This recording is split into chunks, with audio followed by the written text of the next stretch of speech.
Bonjour à toutes et à tous, ravi de vous retrouver pour une nouvelle édition régionale en ce vendredi 6 septembre. Voici le journal préparé par l'ensemble de la rédaction. Voici d'abord vos prévisions météo.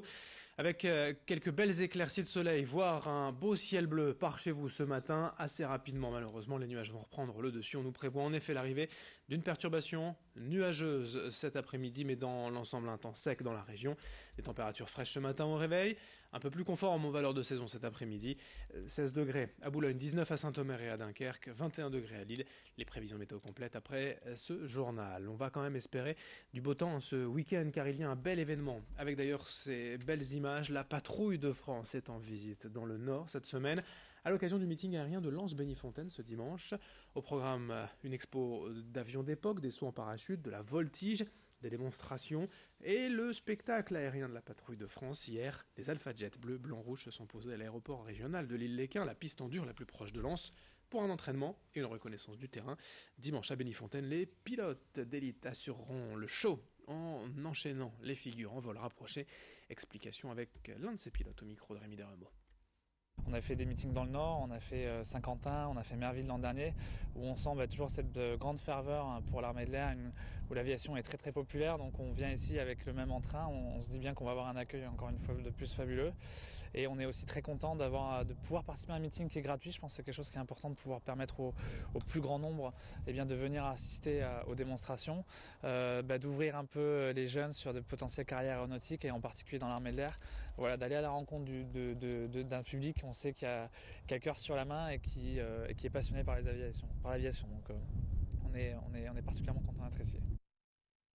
Le meeting aérien de Lens-Bénifontaine entièrement gratuit avec en invité d'honneur la patrouille de France. Tous les renseignements sur meeting-r-lens.com et sans plus attendre pour vous donner envie d'assister au spectacle, un extrait en images signé Rémi Desremeaux.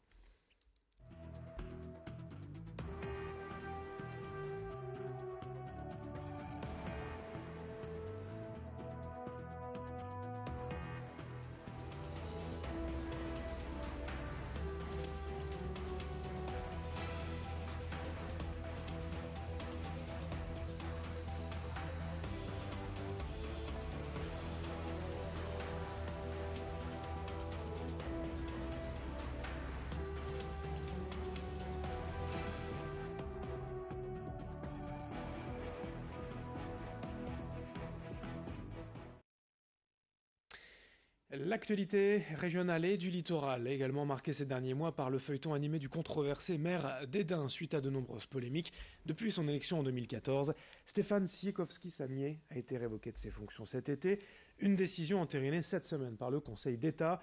En conséquence, le conseil municipal était convoqué hier soir pour élire son nouveau maire.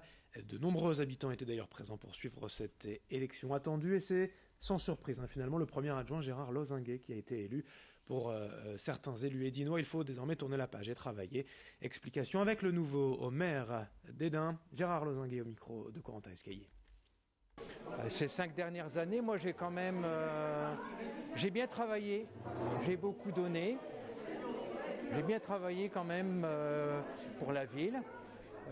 La fin a été difficile forcément depuis pas mal de mois, mais je travaillais encore pour ma ville et je voulais à tout prix qu'on s'en sorte.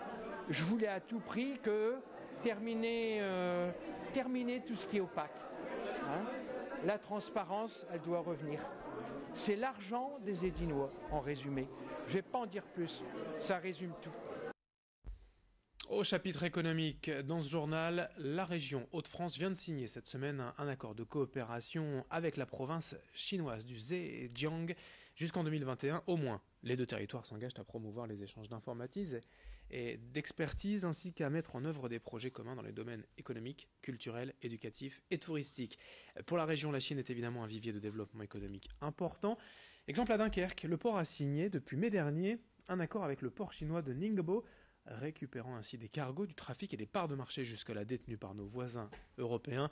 Ce rapprochement entre les deux régions, du Zhejiang et des Hauts-de-France, ne s'est pas fait par hasard car les deux territoires ont des points en commun. Explication au micro de Florine Curec.